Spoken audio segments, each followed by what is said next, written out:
I'm very excited in general. Next month, I'm celebrating my 1-year wedding anniversary. Which I haven't talked to my wife in about 8 hours, actually, which is, at this point, a little bit longer than I like to leave her alone with her thoughts. Because we're still starting out, so my plan is basically just every morning I wake up and convince her once again this is a really good idea, and we can't return our wedding gifts. So hopefully it all works out. I love being married, though. It's great. It's like dating with consequences. It's a lot of fun. And people ask me, like, why did you get married? Why'd you propose to your wife? And there are a lot of reasons, definitely, but really chief among them is that my wife is smarter than I am. And if you can date somebody smarter, I highly recommend doing that. It's a fantastic way to go. Just surround yourself with smart people in general, if you can. I know dumb people are fun. I'm not going to deny that. And if you're dumb, thank you. It's really entertaining for everybody else. But if you swap out your dumb friends for smart friends, it's a lot less funny, but you're going to cut way down on the number of text messages you get at 2 in the morning. I guarantee you that. Nobody asks for $200 that you can't ask about or anything. That's gone. And if you can date somebody smarter than you, I highly recommend doing that. As a matter of fact, if you're dating somebody here tonight, one of you is smarter than the other. That's just a fact. No two people get together that are the exact same level of intelligence. One person is going to be smart. As a matter of fact, clap if you think you're the smart person in your relationship.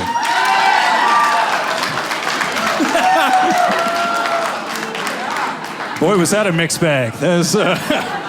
I like there were a handful of people out there that are like, nope, the smart person doesn't clap right here. I know that. This is a trap. It was so interesting to watch. I saw some couples where both people were clapping. Oh, all right. No, we're not done talking about this, actually. We're going to talk about this on the way home, as a matter of fact. I also saw some couples where people were definitely together and neither person was clapping. Which is cute, because that can mean one of two things. There's option A, which could be like, hey, I'm not clapping because I think that you're smart. Oh, that's why you're not clapping because you think that I'm smart. Well, that's just... So, do you want to get some gelato on the way home? Do you want to adopt a puppy? We're wonderful. That's possible. That could exist as option A. But you have to admit, could also be option B, which is like, hey, I'm not clapping because I think you're... Oh. And you're not clapping because you think... Oh. All right. Are we dumb? I didn't know that. That's not good. No, I don't remember where we parked the car. Actually, that's not... Date smarter, if you possibly can. And I say smart and not clever, because there's a big difference between smart people and clever people. There are a couple of people nodding out there who've dated clever people before. And right now, if you're sitting there and you're like, I'm not sure if the person I'm with is smart or clever, well, they're clever. That's how they work. But it's just a totally different thing between dating smart and clever people. And it really comes out when you get into any sort of argument. Like, if I get in an argument with my wife, who's smarter than me, it usually plays out just kind of like, hey, you know what, sweetie, I think I'm right. And then she'll say, no, actually, I think I'm right. And I'll be like, fine, you tell me why you think you're right. And then she'll list a bunch of facts. And I'll say, what? And that's it. And it's over. It's really quick, but there's a lot of time left in the evening to get more things wrong, which is very helpful. But clever people, it's a totally different thing. It's a totally different way of arguing, because clever people don't use facts. They just bring up times that you've been wrong in the past to completely invalidate your argument. Somebody had experience with this before? It's like trying to date a negative political attack ad against you. You know what I'm saying? So when you come out and you're like, hey, sweetheart, I'm gonna go hang out with the guys tonight, watch the game. I'm pretty sure I told you about this last week. Then she comes back with, oh, really? Drew Barth says that he's pretty sure he mentioned last week he was going out with the guys tonight. But isn't this also the same Drew Barth that was pretty sure the movie started at 8:15 last night? And we know how that one turned out. And isn't this the same Drew Barth that was pretty sure he ordered more flea medicine for the cats online? Wrong again.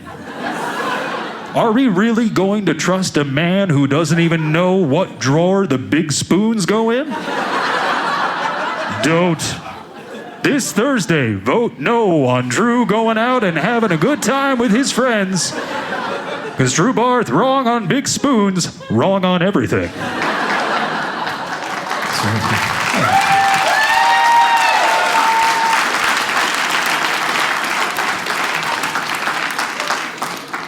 This ad brought to you by the woman who knows where the big spoons go. We've been married 32 years, and my father gave me one really wise piece of advice before I got married, and it's held true for 32 years. On my wedding day, my father said to me, before you argue with your new wife, and you're going to argue with her, before you do, take some time, step back, ask yourself 2 questions. Do you want to be right, or do you want to be happy? Right. And then he broke down and sobbed right in front of me. I had no idea what that man was talking about. 32 years later, I can tell you this, I'm a happy, happy, happy man. I ain't been right in 12 years now.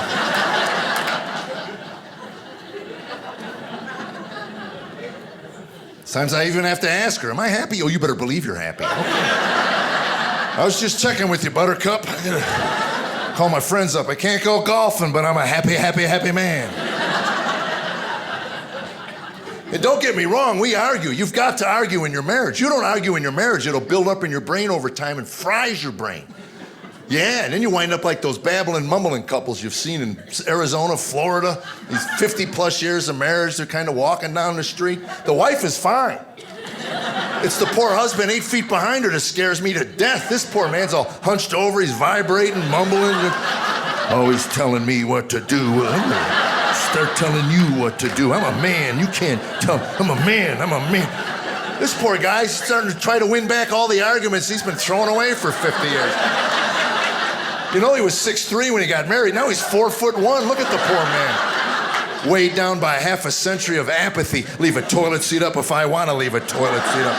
Tell me what to do. I hope you sit in the water every night. I don't care. And that's when she turns around. What'd you just say to me? I didn't say nothing to you. Scary.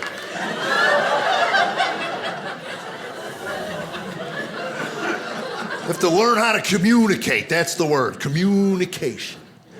You have to learn how your spouse communicates. That takes time. Men and women communicate differently. It took me 2 years of marriage to figure out my wife will never tell me to do anything around our home.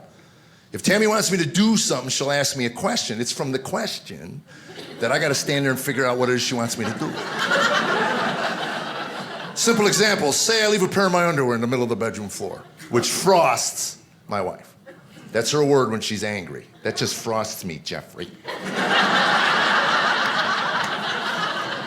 If I'm not frosting her, I'm driving her up a wall. That's another one. Kids would come in. Where's Mom? She's up the wall with frostbite. That's all I know. You won't believe what put her there, man. It was that pair of underwear in the middle of the bedroom floor. You're looking at the most powerful piece of cotton on planet Earth. So I leave my underwear in the middle of the room. Would she come to me and say to me, pick those up? That's 3 words. Hey, pick those up. 3 words! Would she say no? Because that would be simple, direct, and right to the point. And at that moment, we would be communicating at the highest human level. The way God, the Creator, intended it, through language. She looks at me, looks at my underwear, and then asks, are those yours? I sure hope they are, otherwise I got a few questions of my own.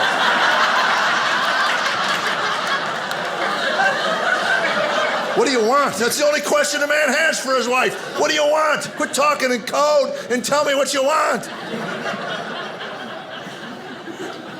My favorite question, we weren't married 2 months. I'm leaving the house. I got golf clubs on my shoulder, got golf shoes in my hand, and everybody knows what she asked me. Where are you going? I was only married a couple months. I didn't know any better. I looked at I'm going bowling, Columbo. What do you mean? If you're taking notes, that would be the wrong answer. An hour later, I was still in my living room. Come on, tell me, what is this about? Please, let me know, please. I can make the back nine, just let me know. It's about knowing the right answer. That's why your beautiful, intelligent wife would ask such a banal question. I know better today. If I'm leaving the house with golf clubs on my shoulder today and Tammy says, where are you going? We'll put these in the car, baby. I'm going to come back and mow our lawn. That's yeah. Just practicing leaving for golf.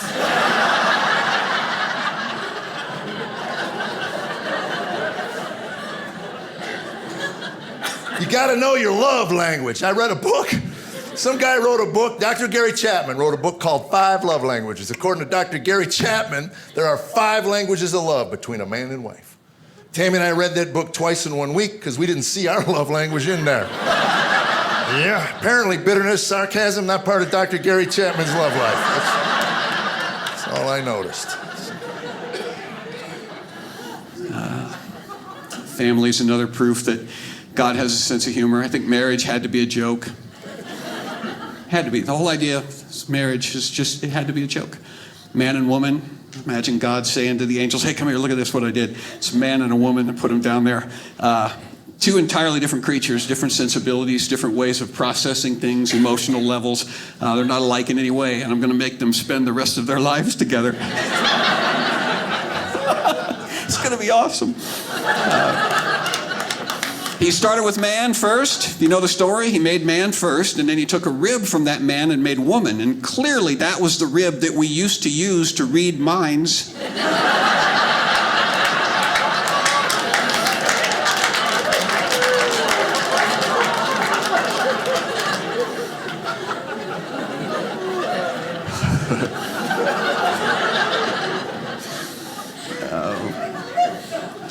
So look for the humor in your life, all right? Don't be hung up and correct and tolerant. Just have fun. Just have fun. There's comedy everywhere. We don't communicate very well anymore in this culture. That's the problem too. We used to be able to communicate. We used to have words. Some of you old people remember words. Remember those? There was like, kids, you don't know what we're talking about, but there was an alphabet, and you could take letters from that alphabet and arrange them in certain ways to form these things called words, and those could be used to communicate ideas. And now we just text people things.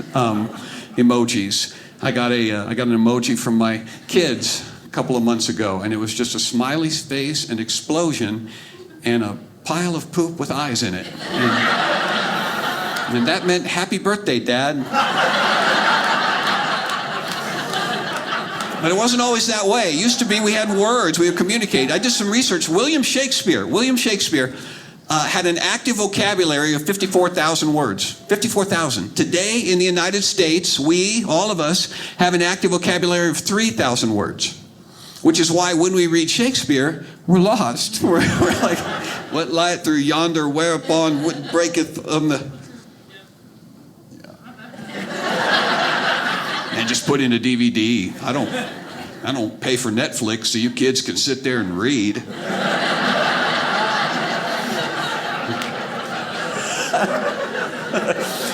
And I started thinking about little kids in the 16th century. Those kids had a bigger vocabulary than I have now as an adult because they were exposed to that language, which means I am not smart enough to read fairy tales to 16th century children. I'd be lost in the kids section at the library in the 16th century. Can you imagine what their books were like? It'd be like... In time past, or not long ago, there lived pigs in stature little, in number 3, who, being of an age both entitled and inspired to seek their fortune, did set about to do thusly. When they had travelled a distance, pig number first spake, saying, Hearken, brethren, heed this tempestuous realm. Tarry we long from hearth and home, we shall fare, I fear, not well. And so, being collectively agreed, but individually impelled, the diminutive swine set about each to erect for himself an abode. Pig numbered first did construct his house from straw. Pig numbered second did likewise, though rather not from straw, instead from sticks, meanwhile, unique in his imagining. Pig numbered 3 did erect as his domicile, stalwart and garish, a structure made from brick entirely. But soon there happened along, as is frequently the scenario in classic tale of protagonist pig or red-hooded child.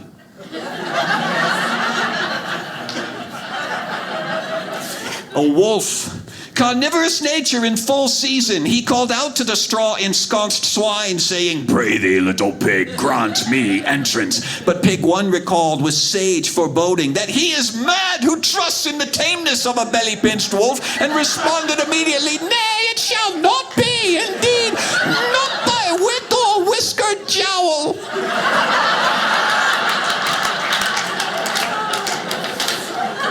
To this most expected response, the wolf replied immediately, "Then steel thyself, little pig. Forthwith shall I endeavor, in blowing means both huffing and puffing, to dismantle yon flippin' flaxen fortress." Whereupon there issued forth from the wolf an exhale of gale proportions that quickly rendered straw hovel to dregs and dross, and carried aloft piglet and shattered quarters both. Exposed now to claw and fang, piglet one made haste, wolf in pursuit, to the stick-festooned sanctum of peccary secondary. Causing pig two to cry out in dismay, "Well, this knots my knickers! Marshalling a feral wolf to my doorstep is nowhere among those endeavors amenable or congenial." "A thousand pardons," begged one. "It would seem the beast's painful breath hath purged me of home and sound judgment alike." The malevolent blast of the wolf's exhale splattered second swine shack and short his sanctimonious scolding simultaneously. "Lo and behold," squealed two, "stand we now amid wooden wreckage, tremulous and vulnerable, with nary a strategy for eschewing the canine devourer looming in deadly proximity." "Strategy," exclaimed one, "while 'tis noble the contemplation of tactical particularities, pressed as we are with time restraints forbidding detailed strategical conversation, I would urge we run."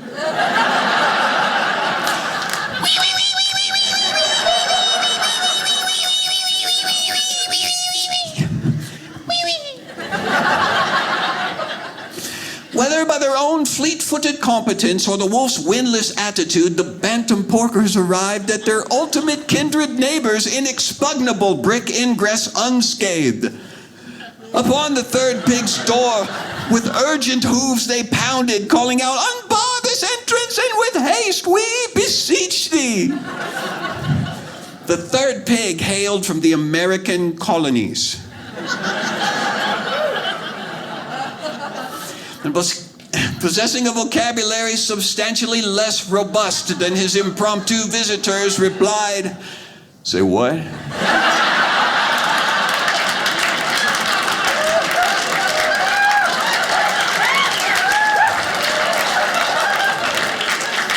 "Seek we sanctuary," they implored, on the verge of hysteria, "lest we fall forthwith to the ravenous appetency of yonder approaching carnivore."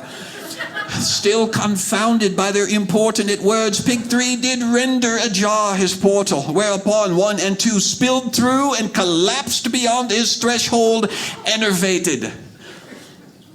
"So y'all just wanted to come in? Why didn't you say that?"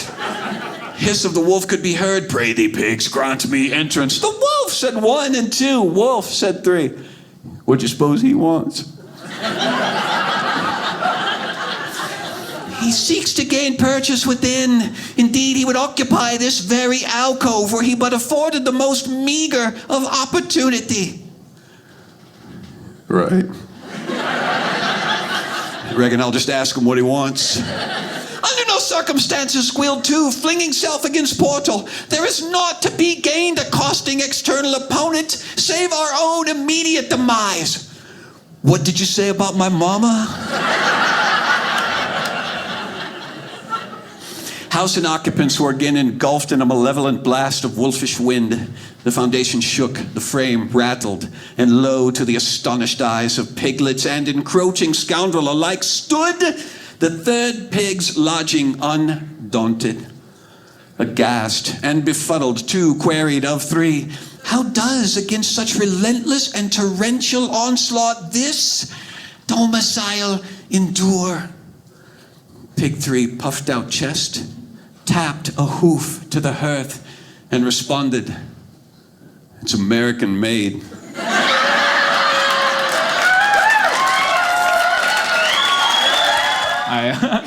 I really am a boring person when I'm home. I just hang out at the house. I hang out with my cat. I got a cat named Jessica. Thank you. I'm a cat person. Are there any other cat people out there? Yeah? Got some cat people here? Nice. I'm guessing the rest of you are dog people. Is that what it is?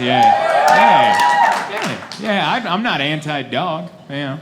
Every time I tell someone I'm a cat person, like, what does that mean? You don't like dogs? No, that's not what that means. It just means I like other people's dogs. I like dogs, I just like them over there. And I'll play with them, but then go back over there. I don't like that kind of energy in my house. You know what I mean? That annoying dog, best friend in your face all the time energy. Just like, yeah! I love you. You're home. Where have you been? It creeps me out. I don't care for that. I don't like that at all. Just in your face, like, you want to go out? There's a tree. I know this tree. You want to hang out at this tree? What if I just keep breathing into your face? Ugh. All the time? No, thank you. That's why I like cats. Cats are more like, hey, what are you up to? Never mind, I just remembered I don't care. I'll be in the kitchen. I'll see you later. I like that. I don't need a best friend at the house. I just need like an apathetic roommate that sometimes wants to hang out. Like a dog, you can pet a dog's belly all day. They'll never get tired of it, just all day. Just like, yeah, man, never stop. You're the best. Hopefully not that creepy, but you get the idea.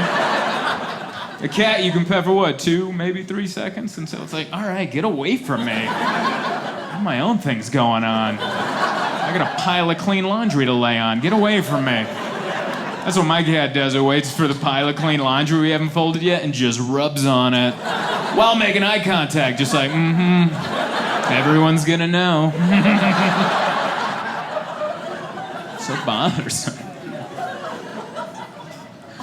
My wife, she has a new hobby. She's really into special needs animals.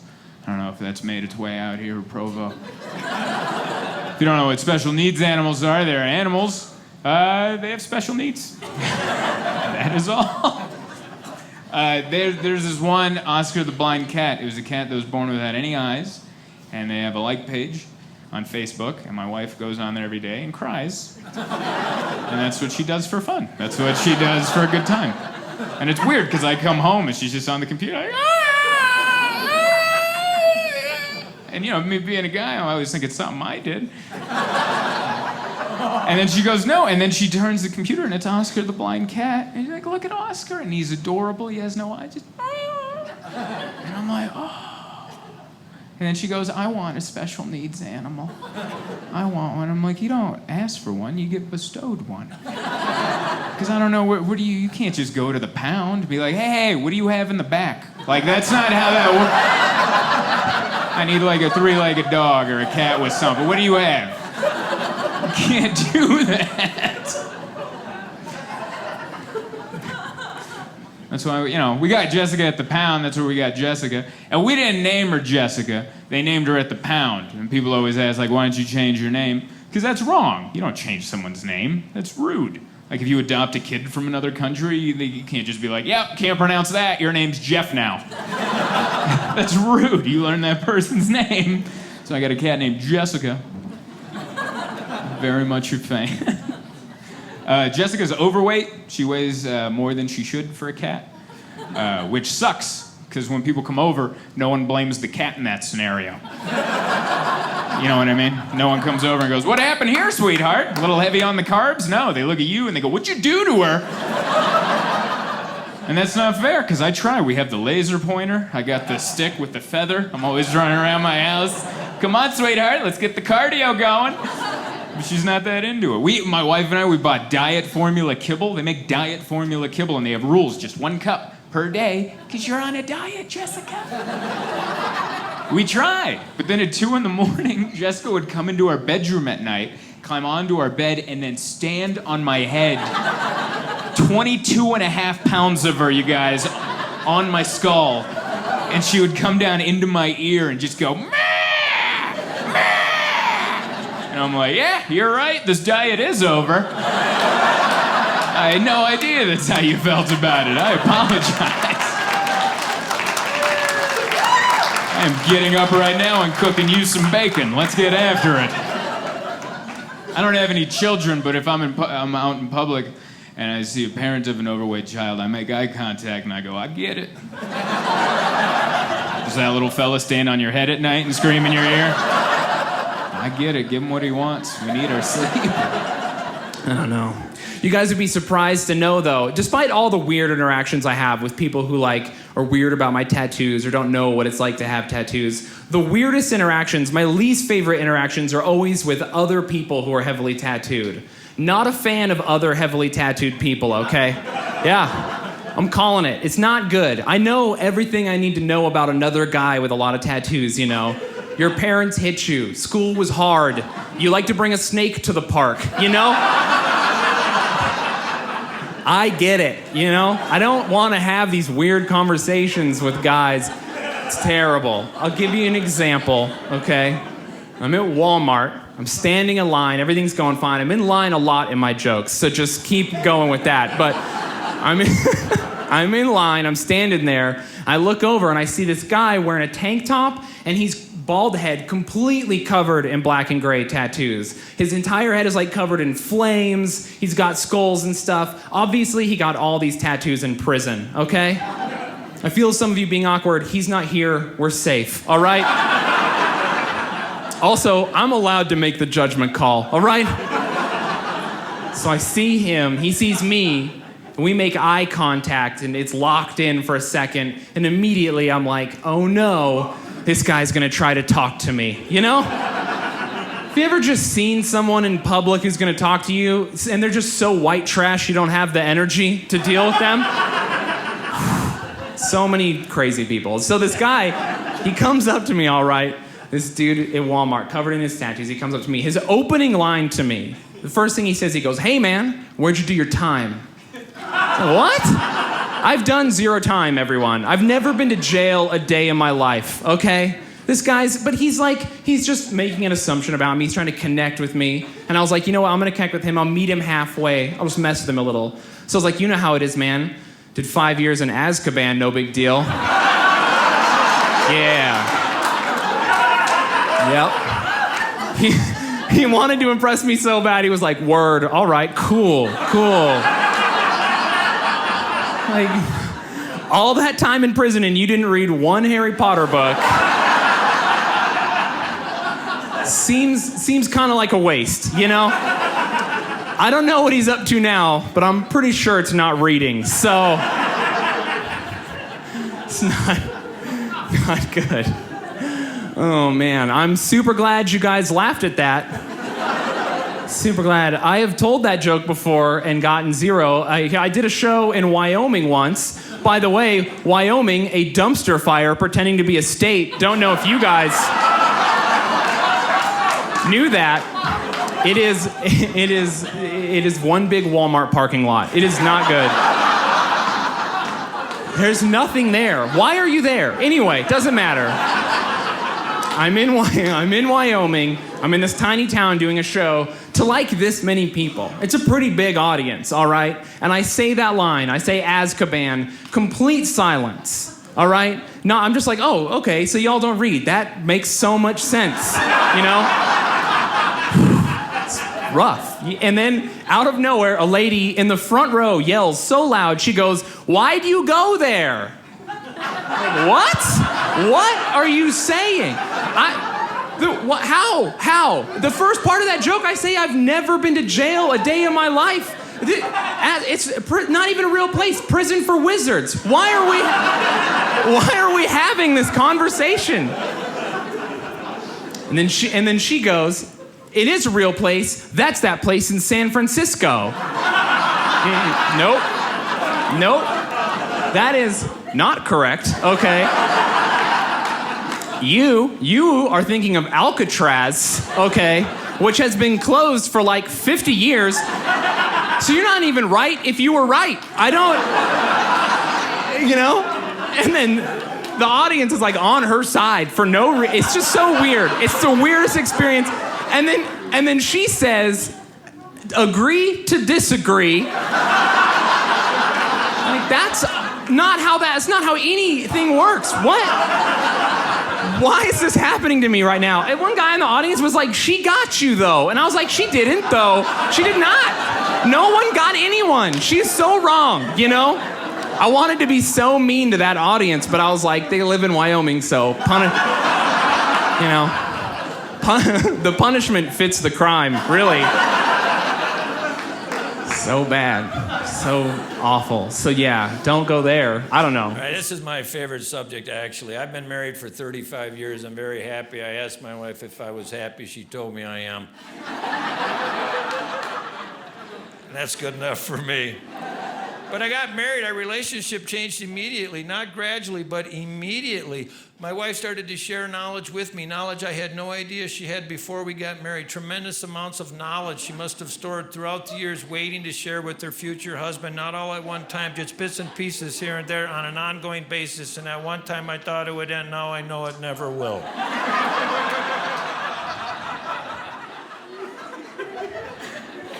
But the thing is, I never know what's going to trigger her desire to share additional knowledge.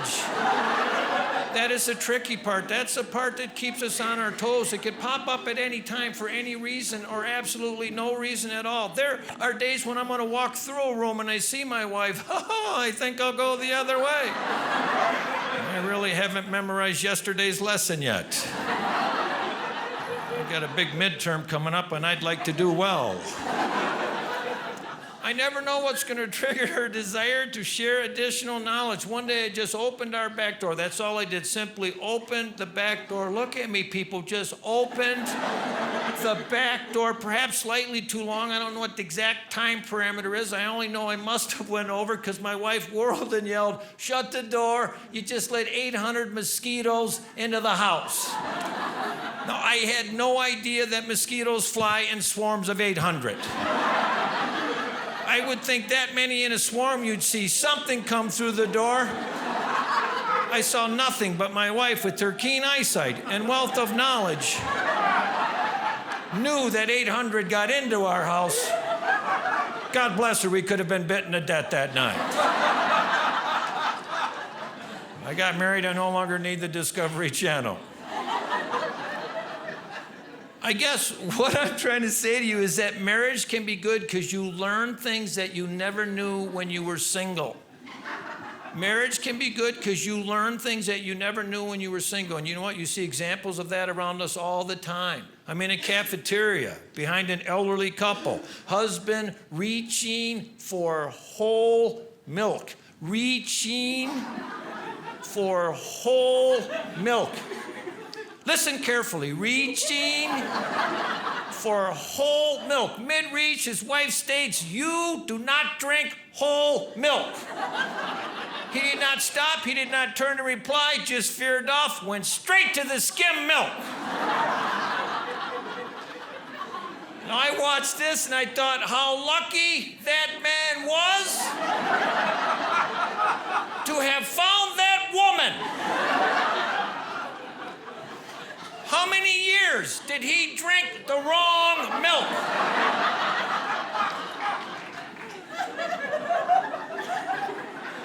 You learn things when you get married that you never knew when you were single. For instance, now that I'm married, I realize that I never would have survived had I stayed single. If I hadn't gotten married when I did, I probably would have been dead in a matter of months. I mean that. When I was single, I was wild. I lived on the edge. You would not believe some of the things I used to do. For instance, when I was single, I used to wear my shoes in the house.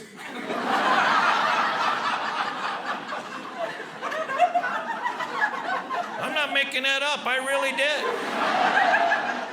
I did not know carpets are supposed to live thousands of years.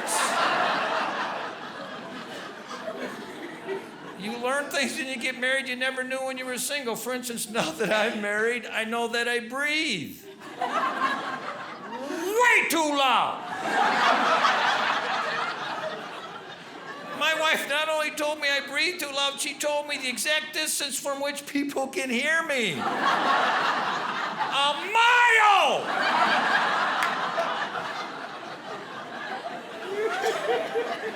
I know it, her knowledge is incredible. You learn things when you get married that you never knew when you were single. For instance, now that I'm married, I know when it's time to leave a party.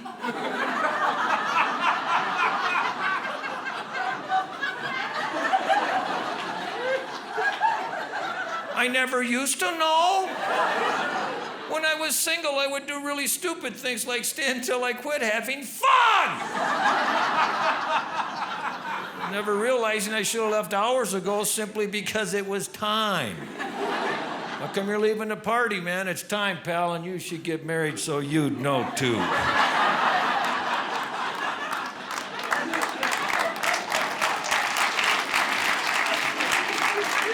See, sometimes when people start applauding, other people are like, no, we don't want to move our arms. You learn things when you get married you never knew when you were single. For instance, now that I'm married, I realize that I never knew how to get dressed.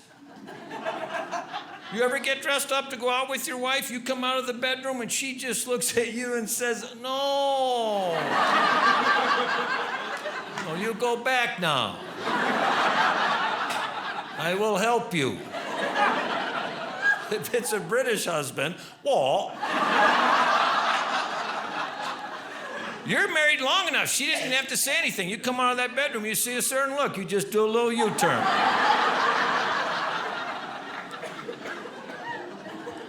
You learn things when you get married you never knew when you were single. You see it around us all the time. Today, in the hotel I'm staying at, very nice hotel, walking down the hallway behind what had to be a husband and wife.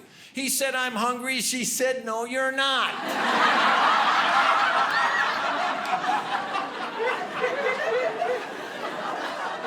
He walked by me, looked up at me as if to say, guess I'm not hungry. I sure thought I was hungry. Sometimes I get a pain in my stomach like I'm hungry. Good thing I married her. I could be eating right now and I'm not even hungry. Well, I hope I die first.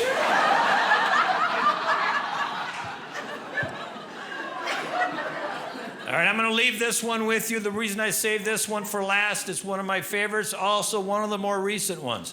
You learn things when you get married you never knew when you were single. I told my wife I wanted some shirts to perform in. This is one of the shirts that she got me.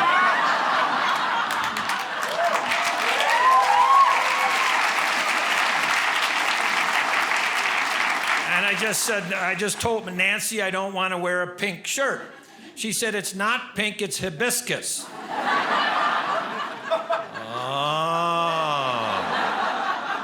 You know what? I think I missed school the day they covered that color. I don't ever remember asking another kid, hey, pass me that hibiscus crayon. And then all my brothers saw me in this shirt and they're all making fun of me. Hey, you're wearing a pink shirt, except now I'm armed with new knowledge. It's not pink, it's hibiscus. And then all my brothers went, oh. And one by one, as they got married, they got hibiscus shirts. But this is the beautiful part. This is where I know you're with me on this. After a show, I had a couple come up to me. The wife wanted her picture with me in my hibiscus shirt. She started to take her shawl off. As a joke, I said, why don't I wear your shawl? Her husband immediately said, no, the shawl is salmon. That would clash with the hibiscus.